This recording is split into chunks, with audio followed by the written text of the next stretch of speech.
Assalamualaikum warahmatullahi wabarakatuh. Selamat pagi rekan-rekan semua. Perkenalkan, nama saya Siti Anissa. Saya dari program D3 Kebidanan. Di sini saya akan mempresentasikan prinsip pengembangan karir bidan dikaitkan dengan peran, fungsi, dan tanggung jawab bidan.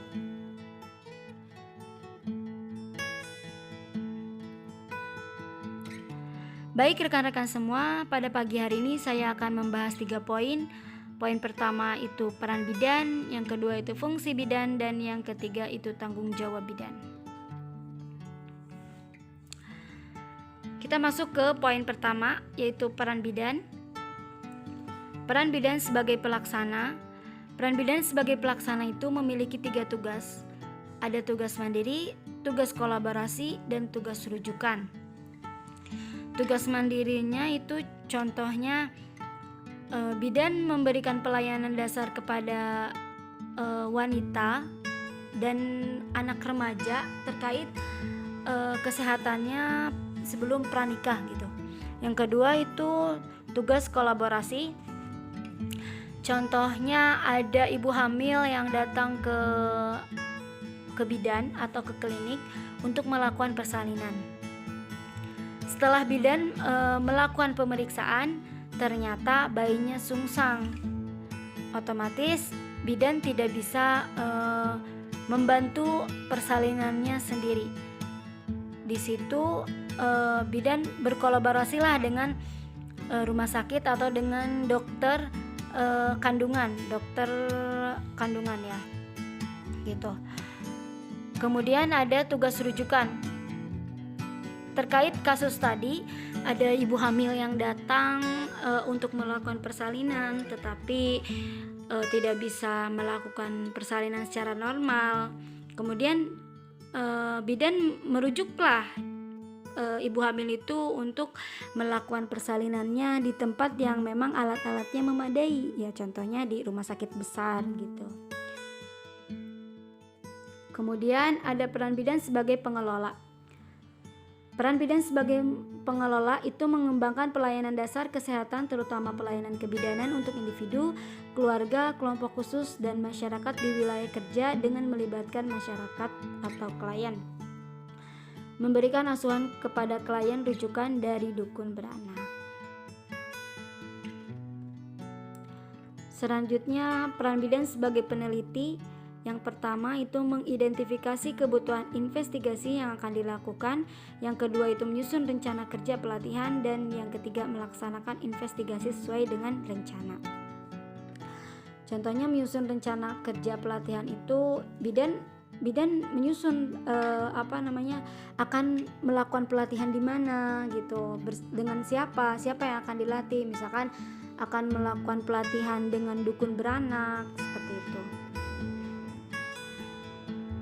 Selanjutnya peran bidan sebagai pendidik. Di sini gambarnya itu bidan sedang melakukan penyuluhan bersama ibu hamil kan, bersama ibu hamil terkait kesehatan, baik kesehatan ibunya maupun kesehatan bayinya. Selanjutnya ada pemberdayaan masyarakat. Pemberdayaan masyarakat dalam bidang kesehatan lebih kepada itu meningkatkan partisipasi masyarakat dalam bidang kesehatan. Partisipasi masyarakat adalah kegiatan pelibatan masyarakat dalam suatu program. Jadi misalkan bidan memiliki program 3 bulan sekali imunisasi bayi, atau misalnya 1 bulan sekali imunisasi bayi, itu kan baru programnya bidan. Kemudian dalam program bidan tersebut, bidan harus melibatkan masyarakat gitu dalam melaksanakan programnya itu. Kemudian poin kedua itu ada fungsi bidan. Fungsi bidan sebagai pelaksana, ini bidan membantu memeriksa kehamilan ibu. Kemudian bidan membantu persalinan. Dan yang ketiga, bidan membantu pelayanan terkait kesehatan bayi. Fungsi bidan berikutnya yaitu bidan sebagai pengelola. Bidan mengembangkan konsep kegiatan pelayanan kebidanan individu, keluarga, dan kelompok masyarakat sesuai dengan kondisi dan kebutuhan masyarakat setempat yang didukung oleh partisipasi masyarakat. Ya jelas, bidan itu kan harus memberikan pelayanan kepada kepada individu itu sesuai dengan dengan keluhannya masing-masing. Jadi tidak bisa disamaratakan gitu. Kemudian yang berikutnya, bidan sebagai pendidik. Bidan sebagai pendidik. Nah, bidan menjelaskan terkait kesehatan ibu ataupun terkait kesehatan bayinya gitu. Terus bidan juga menyarankan ibu untuk melakukan program KB, untuk melakukan program kehamilan gitu. Selanjutnya, bidan sebagai peneliti. Bidan melakukan evaluasi, pengkajian, survei, dan penelitian yang dilakukan sendiri atau kelompok dalam lingkup pelayanan kebidanan. Baik, kita masuk ke poin terakhir, yaitu tanggung jawab bidan. Tanggung jawab bidan yang pertama itu tanggung jawab bidan terhadap peraturan perundang-undangan. Jadi apapun yang dilakukan bidan, kegiatan apapun yang dilakukan bidan itu harus sesuai dengan peraturan perundang-undangan yang berlaku. Kemudian yang kedua ada bidan bertanggung jawab terhadap pengembangan kompetensi. Selanjutnya, bidan bertanggung jawab terhadap penyimpangan pendokumentasian asuhan kebidanan. Kalau misalkan ada bidan yang menyimpang kegiatannya, yang tidak sesuai dengan peraturan perundang-undangan tadi, bidan bisa